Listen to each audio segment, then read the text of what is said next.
Hi everyone, welcome back to Ramesh sir maths class. ఈరోజు వీడియోలో previous competitive ఎగ్జామ్స్లో అడిగిన which of the following is greatest number అనే concept మీద డిస్కస్ చేద్దాం. First one, which of the following is greatest అని ఇక్కడ మనకి 4 ఆప్షన్స్ ఇవ్వడం జరిగింది.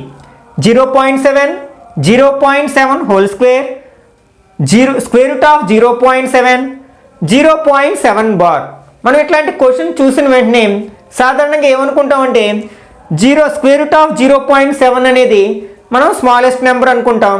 ఒకవేళ అదే లార్జెస్ట్ నెంబర్ అంటే 0.7 స్క్వేర్ చేస్తున్నాం కాబట్టి మనం అది లార్జెస్ట్ నెంబర్ అనుకుంటాం. ఎందుకంటే ఫర్ ఎగ్జాంపుల్ √9 ఉందనుకోండి, దీని వాల్యూ 3 కదా, అంటే ఇది 3లోకి మారిపోతుంది అని భావిస్తాం. అట్లాగే 3ని స్క్వేర్ చేసామనుకోండి 9, కాబట్టి ఇది లార్జెస్ట్ నెంబర్గా అయిపోతుందని భావిస్తాం. కానీ మనం సింప్లిఫై చేస్తేనే ఇట్లాంటి క్వశ్చన్స్కి ఆన్సర్ చేయగలుగుతాం. కాబట్టి వీటిని సింప్లిఫై చేసి అట్లీస్ట్ డెసిమల్ ప్లేస్లో 2 డిజిట్స్ ఉండేలా రాసుకున్నట్లయితే అప్పుడు మనం క్లియర్గా ఏది లార్జెస్ట్ నెంబరో ఏది స్మాలెస్ట్ నెంబరో చెప్పగలుగుతాం అనమాట. ఓకే, మనకి దీని ఎందుకంటే ఏం సింప్లిఫై చేయలేం కదా, కాబట్టి 0.7 అవసరమైతే 2 డిజిట్స్ వచ్చేలా రాయాలంటే దీన్ని 0.70 అని రాయొచ్చు. ఓకే, ఒకసారి మనం సెకండ్ వన్ అబ్జర్వ్ చేసినట్లయితే 0.7 హోల్ స్క్వేర్. మనం సాధారణంగా ఏం చేస్తాం, 7 స్క్వేర్ చేస్తాం. 7 7s are 49. అయితే మనకి 0.7 ఇంటూ 0.7 కదా, 0.7 స్క్వేర్ అంటే 7 7s are 49. ఇక్కడ ఒక డెసిమల్ ఒక ప్లేస్ ముందు ఉంది, అట్లాగే సెకండ్ నెంబర్ కూడా ఒక ప్లేస్ ముందు డెసిమల్ ఉంది. అంటే 1 + 1 ఎంత 2. అంటే మనం ఫైనల్ ఆన్సర్కి 2 ప్లేసెస్ ముందు డెసిమల్ ఉంచాలి. అంటే దీని వాల్యూ ఎంత అవుతుంది అనమాట, 0.49 అవుతుంది. 0.49. Okay, next third one 0.7. దీన్ని ఎలా సింప్లిఫై చేయాలో చివరిలో చూద్దాం. Next last one 0.7 bar. ఇది మనకి నాన్ టెర్మినేటింగ్ రికరింగ్ డెసిమల్ కదా, అంతం కానీ ఆవర్తనమయ్యే దశాంశం అంటాం. అంటే దే నెంబర్కి అయితే మనకి బార్ ఉందో ఆ డిజిట్ మళ్ళీ రిపీట్ అవుతుంది కదా, కాబట్టి మనం 2 డిజిట్స్ వరకు తీసుకుందాం. అంటే దీన్ని ఎట్లా రాయొచ్చు, 0.77 ఇంకా అలా రాయొచ్చు. మనం అట్లీస్ట్ 2 డిజిట్స్ వరకు తీసుకుందాం కంపేర్ చేయడం కోసం అనమాట. ఓకే, ఇప్పుడు మనం దీన్ని సింప్లిఫై చేయాలి. ఓకే, దీన్ని ఎట్లా రాయొచ్చు అంటే స్క్వేర్ రూట్ ఆఫ్ 7/10 అని రాయొచ్చు అనమాట. అంటే మనం డెసిమల్ ప్లేస్లో ఎన్ని డిజిట్స్ ఉన్నాయో చూసుకుని మనం ఆ డెసిమల్ తీసేసిన తర్వాత ఏమవుతుంది, 07 అవుతుంది. ముందు 0 ఉన్న దానికి వాల్యూ ఉండదు కదా, కాబట్టి 7 అని రాయొచ్చు. బై మనకి డెసిమల్ ప్లేసెస్లో అంటే ఈ డెసిమల్ పార్ట్లో ఎన్ని ప్లేసెస్ ఉంటాయి, ఎన్ని డిజిట్స్ ఉంటాయి, 1 పక్కన అన్ని జీరోస్ ఉంచాలన్నమాట డినామినేటర్లో. కాబట్టి 0.7 ఎట్లా రాయొచ్చు, 7/10 అని రాయొచ్చు. ఫర్ ఎగ్జాంపుల్ ఇలా ఉంది, 2.35 ఉంది. దీన్ని మనం డెసిమల్ తీసేసి రాయాలంటే ఎలా రాయొచ్చు అంటే 235 బై, ఇప్పుడు మనం 1 ఉంచి డెసిమల్ పార్ట్లో ఎన్ని డిజిట్స్ ఉన్నాయి, 2 డిజిట్స్ ఉన్నాయి. కాబట్టి 2 జీరోస్ ఉంటే సరిపోతుంది అనమాట. ఓకే, అంటే P/Q ఫామ్లోకి మార్చడం మనం డెసిమల్ నెంబర్ని. ఓకే, ఇప్పుడు నేను దీన్ని న్యూమరేటర్ని డినామినేటర్ని 10తో మల్టిప్లై చేస్తున్నాను. అంటే దానివల్ల మనకి వాల్యూలో ఏ విధమైన మార్పు ఉండదు, ఎందుకంటే మనం 10తో మల్టిప్లై చేస్తున్నాం, at the same time divide చేస్తాం. కాబట్టి 10 గెట్స్ క్యాన్సిల్, కాబట్టి మనకి 7/10 ఉంటుంది అనమాట. ఓకే, స్క్వేర్ రూట్ ఆఫ్ 7 × 10 అంటే 70 అవుతుంది. బై 10 10s are 100 అవుతుంది. ఒకసారి మనం న్యూమరేటర్ని అబ్జర్వ్ చేసినట్లయితే దీనికి దగ్గరగా ఉన్న పర్ఫెక్ట్ స్క్వేర్ నెంబర్ ఏదో చూద్దాం.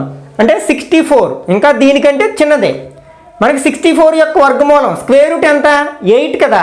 అంటే 70 యొక్క స్క్వేర్ రూట్ 8 కంటే ఎక్కువే ఉంటుంది, ఎందుకంటే 64 యొక్క స్క్వేర్ రూట్ 8, కానీ ఇక్కడ ఉన్నది ఏంటి 70. కాబట్టి ఇది మనకి గ్రేటర్ దాన్ 8 ఉంటుంది, ఎందుకంటే 64 కంటే 70 పెద్దది కాబట్టి.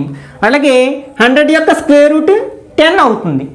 ఇప్పుడు ఇంతకుముందు అప్లై చేసిన దాన్ని మనం రివర్స్లో అప్లై చేసినట్లయితే ఇక్కడ మనకి 1 పక్కన 1 జీరో ఉంది, కాబట్టి డెసిమల్ 1 ప్లేస్ ముందు ఉంచాలి. అంటే ఇది ఎంతకి సమానం అవుతుంది, 0.8కి సమానం అవుతుంది. ఆల్రెడీ గ్రేటర్ దెన్ కదా, అంటే దీని వాల్యూ అంటే స్క్వేర్ రూట్ ఆఫ్ 0.7 యొక్క వాల్యూ 0.8 కంటే ఇంకా ఎక్కువే ఉంటుంది అనమాట.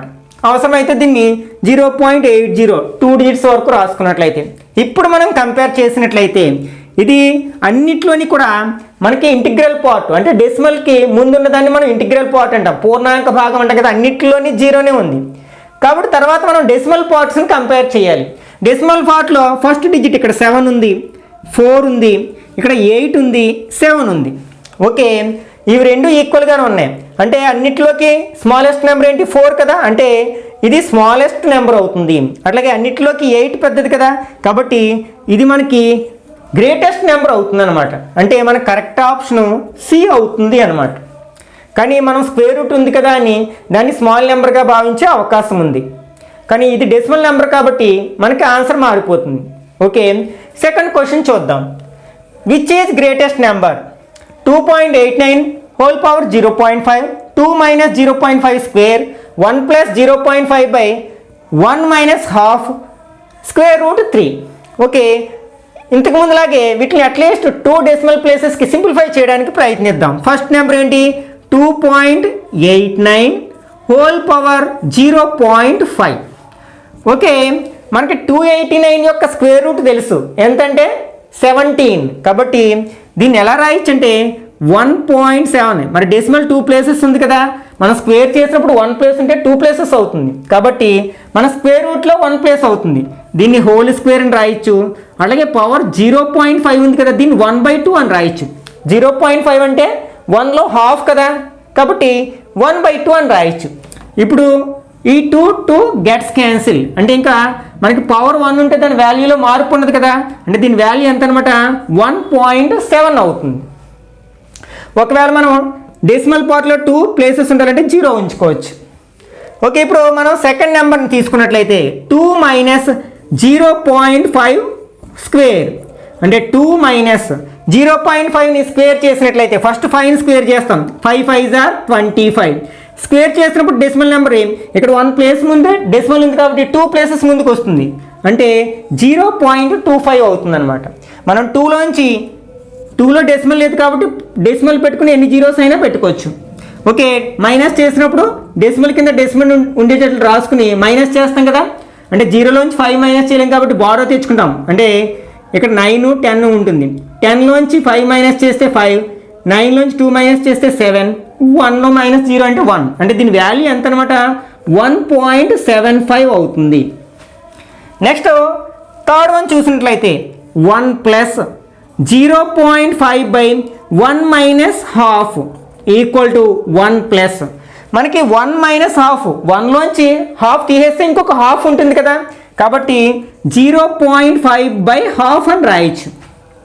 ఇలా డినామినేటర్లో ఉన్న ఫ్రాక్షన్ని మనం రివర్స్ చేసి మల్టిప్లై చేయొచ్చు అనమాట. అంటే దీన్ని ఎలా రాయొచ్చు 1 ప్లస్ 0.5 ఇంటూ 2 అవుతుంది, 2/1 అవుతుంది, దాన్ని 2 అని రాయొచ్చు.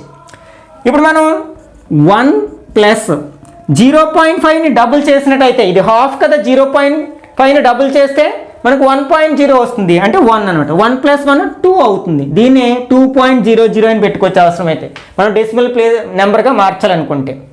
Okay, next third one √3. మనకి √3 యొక్క స్క్వేర్ రూట్ ఎంత 1.732 అనమాట. మనం √2 వాల్యూ, √3, √5 ఇవి గుర్తుపెట్టుకోవడానికి ప్రయత్నించాలన్నమాట. √2 వాల్యూ 1.414, అట్లాగే √3 వాల్యూ 1.732. ఇప్పుడు మనం కంపేర్ చేద్దాం. ఫస్ట్ మనం ఇంటిగ్రల్ పార్ట్ చూడాలి. ఇంటిగ్రల్ పార్ట్ అంటే డెసిమల్కి లెఫ్ట్ సైడ్ ఉన్న పార్ట్, ఇక్కడ 1 ఉంది, 1, ఇక్కడ 2 ఉంది, ఇక్కడ 1 ఉంది. అంటే ఈ అన్నిటిలోకి హైయెస్ట్ నెంబర్ ఏది 2. కాబట్టి మనకి ఇచ్చిన వాల్యూస్లో గ్రేటెస్ట్ నెంబర్ ఏమవుతుందన్నమాట సి అవుతుందన్నమాట. అదే స్మాలెస్ట్ నెంబర్ అడిగితే మనకి ఈ 3 కూడా ఇంటిగ్రల్ పార్ట్స్లో ఈక్వల్గా ఉంది కాబట్టి తర్వాత మనం డెసిమల్ పార్ట్లోకి వెళ్తాం. డెసిమల్ పార్ట్లో ఇక్కడ 7 ఉంది, 7 ఉంది, అంటే ఫస్ట్ ప్లేస్ కూడా ఈక్వల్గా ఉంది డెసిమల్ పార్ట్లో. అప్పుడు సెకండ్ నెంబర్లోకి వెళ్తాం. ఇక్కడ మనకి 0 ఉంది, 5 ఉంది, 3 ఉంది, కాబట్టి అన్నిటిలో కంటే స్మాలెస్ట్ నెంబర్ ఏంటి 0 కదా, కాబట్టి స్మాలెస్ట్ నెంబర్ అడిగినట్లయితే మనకి ఏ అనేది కరెక్ట్ ఆప్షన్ అయ్యి ఉండేదన్నమాట. ఓకే, ఈ వీడియో కనుక నచ్చినట్లయితే లైక్ చేయండి, అట్లాగే మీ ఫ్రెండ్స్ కూడా షేర్ చేయండి. ఇట్లాంటి మరిన్ని వీడియోస్ కోసం ఛానల్ని సబ్స్క్రైబ్ చేసి పక్కనే ఉన్న బెల్ ఐకాన్ని క్లిక్ చేసినట్లయితే నేను వీడియో పోస్ట్ చేసిన ప్రతిసారి మీకు నోటిఫికేషన్ రూపంలో తెలుస్తుంది. వెంటనే మీరు ఆ వీడియో చూసే అవకాశం ఉంటుంది. నెక్స్ట్ వీడియోలో మరొక ఇంట్రెస్టింగ్ టాపిక్తో మళ్ళీ కలుసుకుందాం. Till then bye bye now.